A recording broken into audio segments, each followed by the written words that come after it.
आजादी के बाद से हमारे दिमागों में बात भरी गई कि इस दिल्ली के लुटियन जोन में आप तब तक इंटेलेक्चुअल नहीं माने जा सकते जब तक आप अपने भारतीय होने पर ग्लानि का अनुभव और हिंदू होने पर शर्म का अनुभव। शक्तियां जैसे आज सक्रिय है ना, वो सब सक्रिय हो गई कि हिंदू धर्म की शक्ति जो कि भारत की मूल शक्ति है वो जागृत नहीं होनी चाहिए। चिदंबरम ने अगर हिंदू आतंकवाद शब्द कहा हो तो मैं डिबेट छोड़ के चला जाऊंगा। अगर किसी भी रूप में उसने हिंदू आतंकवाद कहा हो चिदंबरम ने, मैं भी डिबेट छोड़ के चला जाऊंगा। शिंदे ने बोला हो तो हिंदी मराठी, हिंदी कन्नड़, अब हिंदी बंगला, भाषा में लड़ाना है, प्रांत में लड़ाना है, जात में लड़ाना है। भारत तेरे टुकड़े होंगे इंशाल्लाह, से थोड़ी आसानी से ख्वाब साकार होने वाला है। कल स्पेशल कोर्ट ने भी बोला कि टेररिज्म का कोई किसी भी रूप में धर्म नहीं होता। तो कांग्रेस ने तब क्यों बोला था? कांग्रेस ने नहीं बोला था, एक व्यक्ति ने बोला। भगवा ही एक कलर ऐसा है भारत के राष्ट्रीय ध्वज में जो किसका प्रतीक है? त्याग और बलिदान का प्रतीक है। तो विशुद्ध भारतीयता का प्रतीक सिर्फ भगवा है। कट्टरपंथी मुसलमानों को बचाने के लिए अमेरिका के टैरिफ तक को बीच में लाएंगे, यह है हकीकत। और भगत सिंह जैसे लोग जब फांसी पे चढ़ते थे तो क्या कहते थे? जिस चोले को पहन शिवाजी खेले अपनी जान पे, जिसे पहन झांसी की रानी मिट गई अपनी आन पे, आज उसी को पहन के निकला हम मस्तों का टोला माए रंग दे बसंती चोला। इसलिए जय श्री राम दोस्तों, कैसे आप? आई होप सारे स्वस्थ होंगे और मस्त होंगे। तो आज की डिबेट काफी धमाकेदार होने वाली है क्योंकि आज की डिबेट में एजेंडाधारी गरिमा सिंह अपने एजेंडे को लेकर बैठी हुई थी और उसी एजेंडे के मुताबिक वह बीजेपी के प्रवक्ता से सवाल पूछ रही थी, लेकिन बीजेपी के प्रवक्ता ने भी उसके सवालों का ऐसा जवाब दिया कि एजेंडाधारी पत्रकार ने सोचा भी नहीं होगा ये क्या हो गया। तो पहले देखते हैं रिपोर्ट और उसके बाद देखेंगे पूरी डिबेट कि किस तरीके से बीजेपी के प्रवक्ता ने इसके एजेंडे की हवा निकाली। तो शुरू करते हैं। जय श्री राम दोस्तों, कैसे आप? आई होप सारे स्वस्थ होंगे और मस्त होंगे। तो आज की डिबेट काफी धमाकेदार होने जा रही है क्योंकि आज की जय श्री राम दोस्तों, कैसे आप? आई होप सारे स्वस्थ होंगे और मस्त होंगे। तो आज की डिबेट काफी धमाकेदार होने वाली है क्योंकि आज की डिबेट में बीजेपी के प्रवक्ता ने विपक्ष के एजेंडे की ऐसी हवा निकाली कि विपक्ष वाले भी सोचने लगे कि ये क्या हुआ। क्यों?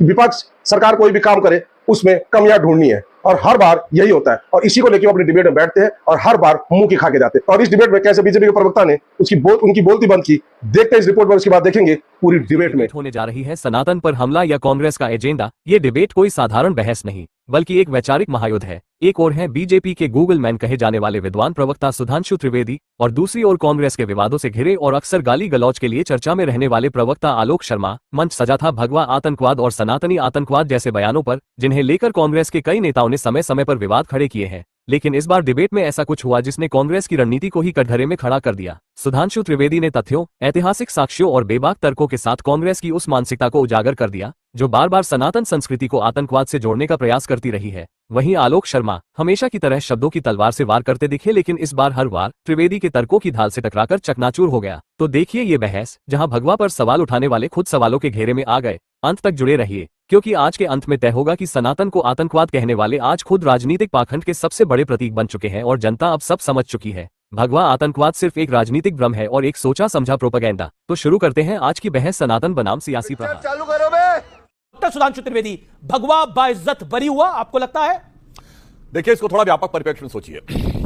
आजादी के बाद से हमारे दिमागों में बात भरी गई जो सुषमा स्वराज जी ने 13 दिन की सरकार के समय 1996 में कहा था कि इस दिल्ली के लुटियन जोन में आप तब तक इंटेलेक्चुअल नहीं माने जा सकते जब तक आप अपने भारतीय होने पर ग्लानि का अनुभव और हिंदू होने पर शर्म का अनुभव न करें। मगर जब हिंदुत्व का उभार दिखा 90 के दशक में और अटल जी की सरकार आने के बाद 2003-4 में भारत की इकोनॉमिक ग्रोथ की भी सक्सेस स्टोरी दिखने लगी, उसके बाद दुनिया में तमाम वो शक्तियां जैसे आज सक्रिय है ना, वो सब सक्रिय हो गई कि हिंदू धर्म की शक्ति जो कि भारत की मूल शक्ति है वो जागृत नहीं होनी चाहिए। और उसके बाद जो कांग्रेस की सरकार आई, इसमें किस प्रकार के अवांछित तत्व थे और किस ढंग से वो लोग जाने अनजाने में इन्फ्लुएंस हो रहे थे, वो सारी की सारी बातें बहुत स्पष्ट सामने आ रही हैं। आज आप देख लीजिए, ये लार्जर डिजाइन का हिस्सा है। उत्तर दक्षिण में लड़ाना है हिंदुओं को।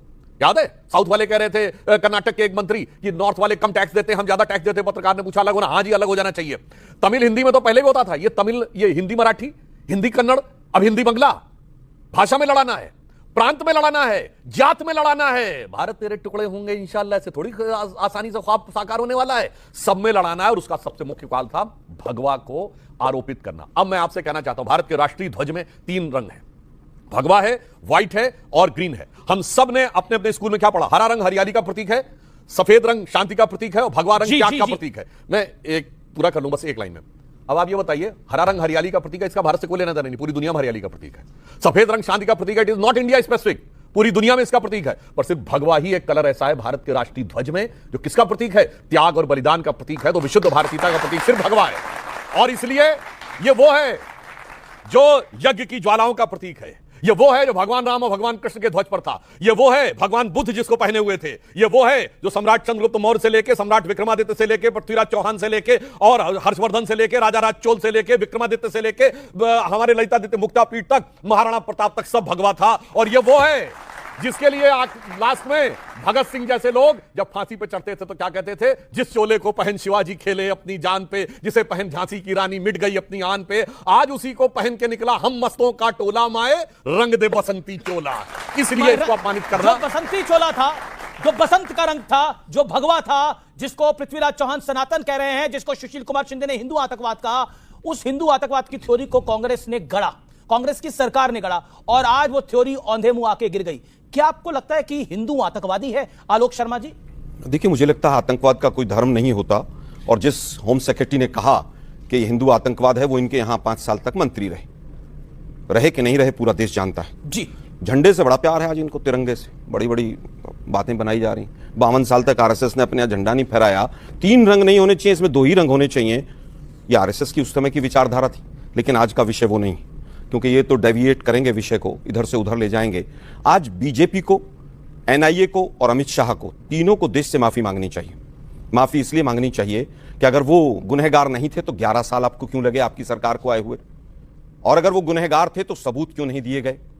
आज सुप्रीम कोर्ट के 3 सेंटेंस हैं, ठोस सबूतों के अभाव में बरी किया जाता है एनआईए को। Evidence is riddled with inconsistencies.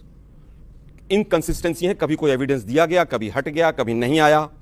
Prosecution has not gathered enough evidences, not gathered, कि एनआईए ने, जांच एजेंसी ने इकट्ठे नहीं किए सबूत। अब ये सारी डिबेट को लाना चाहते हैं हिंदू मुसलमान पे। दुर्भाग्य यह है कि 6 लोग मरे और 100 से ज्यादा घायल हुए। उनका गुनहगार कौन था ये कोई नहीं बताएगा। ये पूरी की पूरी जो कहानी है, 2008 में ब्लास्ट होता है, 9 में एटीएस चार्जशीट फाइल करती है, 9 में ही विशेष अदालत उसको मकोका से मुक्त करती है, लेकिन 2010 में हाईकोर्ट मकोका वापस लगाता है। क्या वो हाईकोर्ट भी कांग्रेस चला रही थी? ठीक है, एक मिनट रुकिए ना भाई, रुकिए। आप इतना जल्दी क्यों भाग रहे हैं? आप 1.5 मिनट हुआ, रुकिए ना आप, नहीं रुकिए आप जरा, रुकिए शांति से। 2016 में चार्जशीट फाइल होती है, यही एनआईए फाइल करती है। 2 पब्लिक प्रोसिक्यूटर होते हैं, अविनाश रसल और सान्याल।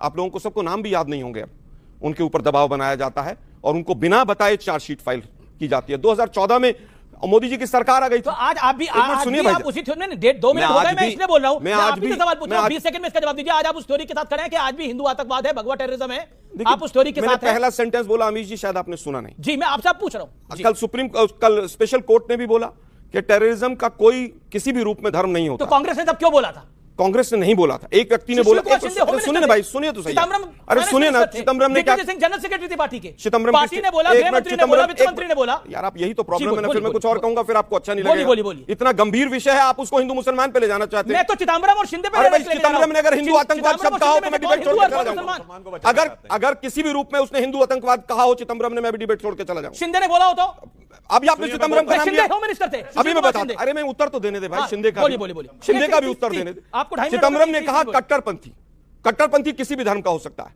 अब गोडसे हिंदू नहीं था क्या? स्वतंत्र भारत का पहला आतंकवादी था कि नहीं गोडसे? ध्रुव सक्सेना क्या है? ये नक्सली क्या है? उल्फा में तमाम हिंदू थे, वो क्या है? बेकार की बात, हिंदू मुसलमान मत कीजिए। बताइए ना, कांग्रेस ने कब, बेकार की बात नहीं करा, कांग्रेस ने बोली, कांग्रेस ने इस्लामिक टेररिज्म कब बोला? मुझे तारीख बताइए, समय बताइए और नेता का नाम बताइए। मैं फिर कह रहा हूं, 2018 में आरोप पत्र तय हुए, एनआईए ने पूरा केस कमजोर करके कोर्ट में रख दिया। अपनी ही कोर्ट, खुद ही जांच करनी है, खुद ही लोगों की जांच करनी है, उन्हीं के लोग हैं। और 18 के बाद बहस पूरी हो गई 2023 में, लेकिन 2 साल तक डेट नहीं लगी। ठीक है, जवाब दे लेते हैं। 1 मिनट जी, 2023 तक डेट नहीं लगी, अप्रैल 2025 में अचानक डेट लगती है। सर अब 4 मिनट 30 सेकंड हो गए, बहुत बोल लिया, एक अंतिम सेंटेंस, अरे भाई एक अंतिम सेंटेंस, 10 सेकंड। अप्रैल 2025 में यह रिजर्व रख लिया जाता है कि डिसीजन जो है अब रिजर्व है, फैसला। अमेरिका 25% टैरिफ लगाता है, अगले दिन डिसीजन आ जाता है। ओके। आप लोगों ने दबाव डाला और दबाव के बाद ये पूरा खेल हुआ। भारतीय जनता पार्टी चलाती है, बातें नहीं करनी चाहिए। अमेरिका ने केवल हम पे टैरिफ लगाया क्या? चैलेंज करके पूछता, बताओ दुनिया का एक देश इस पे टैरिफ ना लगाओ बड़ी इकोनॉमी में, बोलो, जवाब दो। इसीलिए कह रहा हूं, ये विषयांतर करना, इसीलिए फिलीपींस पे लगाया, जापान पे लगाया, ताइवान पे लगाया है, यूरोपियन यूनियन पे लगाया, कनाडा पे लगाया। देखिए, कट्टरपंथी मुसलमानों को बचाने के लिए अमेरिका के टैरिफ तक को बीच में लाएंगे, यह है हकीकत। और जो ये बात जो गलत बयानी नहीं करनी चाहिए, चिदम्बरम एज होम मिनिस्टर 25 अगस्त 2010 डीजीपीज की कॉन्फ्रेंस में बोल रहे हैं, there is a recently uncovered phenomena of saffron terrorism that is being implicated in bomb blast. और फ्लोर ऑफ द हाउस में 2008 में बोले। और आपने कहा आरके सिंह की बात, अरे इतना झूठ कांग्रेसियों को नहीं बोलना चाहिए। आरके सिंह सेक्रेटरी बने 30 जून 2011 को, और चिदंबरम बोल रहे हैं 25 अगस्त 2010। राहुल गांधी जाके अमेरिकी एम्बेसडर से बोल रहे हैं 2009, जुलाई 2009। दिग्विजय सिंह 2007 में बोल रहे हैं। कुछ भी आकर यहां फेंक के चले जाना। बोला था कि नहीं अब बोला मैं था, दूसरी हाँ या बात ना? कहना चाहता हूं। अब एक मिनट सीधा उत्तर दे दीजिए। मैं आप किसी आपने ने बोला बोला था कि आपने नहीं बोला बोला? कांग्रेस के किसी नेता ने अरे भाई, जो सरकार के दिग्विजय नेता सिंह ने बोला, इतने सुशील बोले। कुमार अब शिंदे ने सुनिए। बोला, चिदंबरम ने बोला। सेक्रेटरी नहीं, नेता बोलता है, और जो नेता बोलता है वो सेक्रेटरी लिखता है। आपकी सरकार में सेक्रेटरी जो बोलता होगा नेता लिखता होगा, हमारे यहां प्रधानमंत्री बोलता है वो काम सेक्रेटरी करता है। अब दूसरी बात, ये कहते हैं एनआईए कोर्ट कौन चलाता है? सुनिए, सितंबर 2008 में मालेगांव ब्लास्ट हुआ, 2014-16 मई तक सरकार गई, ये चार्जशीट नहीं फाइल कर पाए। और जबकि नवंबर 2008 में कहते हैं 2009 में मकोका कोर्ट में चार्जशीट फाइल हुई है। मकोका कोर्ट ने रिजेक्ट कर दिया था। अब नहीं रिजेक्ट किया। अरे पूरी बात बोलिए अरे भाई, क्या मको- तरीका आप बीच में बोल रहे मकोका ने हैं? नहीं, मैंने आपके बीच में नहीं, नहीं नहीं, किया। क्या तरीका बीच में डिस्टर्ब? अरे भाई, मैं कह रहा हूं हाई कोर्ट ने अब accept सुनिए, की नहीं चार्जशीट। नवंबर 2008 में मुंबई का हमला हुआ और खुद कहते हैं कसाब को 2013 में फांसी दे दी। अब कसाब और को 2008 अब सितंबर मालेगांव की घटना छोड़ के में चार्जेस कसाब को नहीं चले फ्रेम कर जाएंगे। पाए, क्योंकि झूठे एक-एक केस के करके आप चार्जेस दोनों नहीं बोलेंगे। फ्रेम किए जा सकते।